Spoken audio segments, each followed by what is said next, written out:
الساعة 5 أول أذان، مثلا الأذان الساعة 5 وأنت ظابط المنبه ده على الساعة 4 ونص، صحيت الساعة 4 ونص شفتها لقيتها قلت يا أخي خلينا ننوم شوية، النص ساعة دي ذاتها ننوم فيها شوية، أنت تعبان ونعسان وكل حاجة بتقول يا أخي النص ساعة دي ننوم فيها شوية، بتقوم تنوم النص ساعة دي، لكن النص ساعة دي ما بتشوفها إلا دقيقة أو ممكن تشوفها أقل من دقيقة بس، يعني أصلا ما بتستفيد منها، ما بتستفيد منها في حاجة، ما حتريحك في نوم.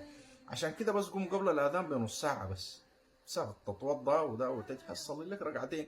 إذا كان أنت أوترت بعد العشاء ما تصلي وتر، صلي ركعتين، وإذا ما أوترت بعد العشاء صلي لك ركعتين وتر، او ان شاء الله حتى ركعه واحده يكون ركعه الوتر بس تصليها هي بس، لان الرسول صلى الله عليه وسلم قال لا وتران في ليله، يعني ما تصلي بوترين، واحد يا اما يكون بعد العشاء او صليه الان، انت قمت بالليل ده صليه، قمت قبل الفجر صليه ان شاء الله حتى ركعه واحده بس، عشان تشوف انت ذاته، تشوف لذة الخلو مع الله دي، تشوف لذة قيام الليل دي، وان شاء الله لو جربتها تاني ما حتخليها نهائي. الشيخ محمد سيد حاج قال انا شفت الناس الواحد لما يكون عنده مشكلة بيمشي، قال يطرق باب الغني التاجر، يا اخي ديني انا عندي عملية، عندي مشكلة، عندي كده، او يمشي يطرق باب ديوان الزكاة، يمشي يطرق باب الجمعيات الخيرية، لكن قال في باب ناسينه، باب ربنا سبحانه وتعالى اللي هو اللي ادى الناس زي كلهم، هو كريم مالك الملك ادى الناس زي كلهم، انت بتنساه او تجيه تلقى له اخر حاجة، رغم انه هو شوف ما عنده مواعيد، ما بقول لك امشوا تعال بعد شهر او تعال بعد اسبوع،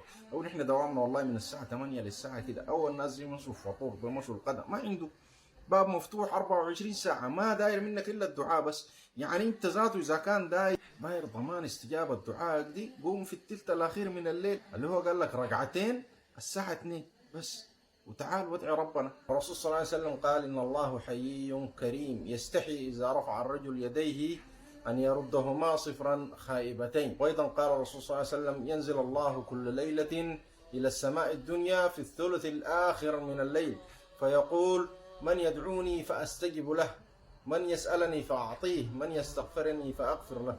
الثلث الأخير ده عندك الناس مثلا لسي تاني، القسم الثاني اللي هو من الناس اللي بنوموا متأخرين، اللي بنوموا متأخرين ديل عندك الثلث الأخير من الليل ده، أنت أقسم الوقت من صلاة المغرب لصلاة الصبح، شوفوا كم ساعة، مثلا من الساعة 6 للساعة 5، 11 ساعة، أقسمها على 3 بتجي لك 3 ساعات ونص، يعني التلتين الأوائل 7 ساعات، 7 ساعات زائد الساعة 6 حق المغرب يعتبر الساعة واحدة، الساعة 13 يعني الساعة واحدة، أنت من بعد الساعة واحدة صباحا دي خلاص بدأ عندك خلاص التلت الأخير من الليل، أنت بدل ما تقعد تنتظر ولا تقول الساعة 2 صعبة ولا الساعة 3 صعبة، الساعة واحدة خلاص دخل عندك التلت الأخير من الليل، صلي لك فيه ركعة أو ركعتين بس، إذا ما أوترت صلي ركعة، وإذا أوترت صلي ركعتين، خلاص ده التلت الأخير من الليل.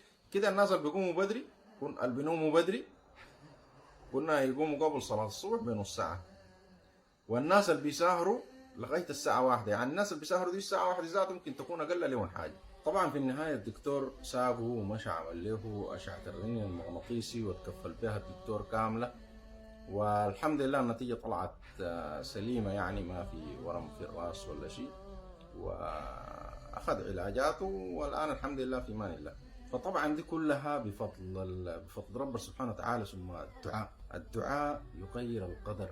قال أهل السلف قالوا إن كل عمل خير أصله التوفيق، والتوفيق يأتي بالدعاء، قالوا إذا أراد الله بعبد خيرا وفقه للدعاء واستجاب له، قالوا إذا أراد الله بك خيرا وفقك إلى مفتاح الخير، ومفتاح الخير هو الدعاء، وإذا ضليت عن مفتاح الخير اللي هو الدعاء تظل أبواب الخير دونك مغلقة، والإعاذة بالله من إغلاق أبواب الخير في وجوهنا. نسأل الله أن يوفقنا إلى الدعاء وأن يستجيب دعواتنا. طبعا بالنسبة لمصداقية القصة لواحد اسمه خلف مذاخر، وعنده قناة على اليوتيوب، والقناة اسمها أشعر بالحياة، فبيقول قصص، وكل قصة عشان المصداقية في نهاية القصة بيكون بيتصل على صاحب القصة عشان يثبت للجمهور إنه القصة حقيقية جدا. فالآن أنا هخلي لكم المقطع بتاع نهاية القصة اللي هي عند في قناة خلف الداخل، هخليها لكم الآن وشوفوا أنتم الاتصال للدكتور أحمد سعيدان وإثبات المصداقية. والسلام عليكم ورحمة الله وبركاته. وذا الحين نتصل على أحمد سعيدان نسمع وش هو.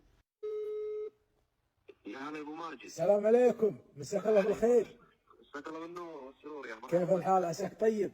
والله بخير يسرك الحال. بشر عنك. الله يسلمك ويعافيك، كيف حالك؟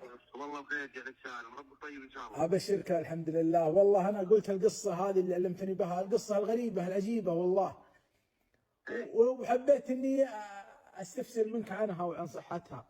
الله يسعدك. ابدا السالفه هذه يا ابو ماجد قبل 3 سنوات. نعم، انا القصه قلتها كل ابوها كامله، وتعرف انا كل قصه نهايه قصه ادق على راعيها عشان يؤكدها، عشان المصداقيه. لا ابدا صحيح السالفه يا ابو ماجد. الله يسعدك. وعندي شهود على السالفه هذه. والله هذه قصه سبحان الله فيها عبره وفيها موعظه سبحان الله. وهذه هي القصص الغريبه اللي يعني مغربتها احيانا صعب على الانسان انه يصدقها والله. صدقت احيانا سبحان الله. لكن العبره ما تجي الا في القصص الغريبه. صدقت والله ما كنت اتوقع ان يصير 1% من الشيء هذا والله. الله اكبر، الله يجزاك بالخير ويسعدك والله يا احمد. اللهم امين. وانا عاد بعدين بتصل عليك، وانا بس اسجل دحين، بعدين اتصل عليك واسولف معك. على خير اللي تبي الله يسعدك.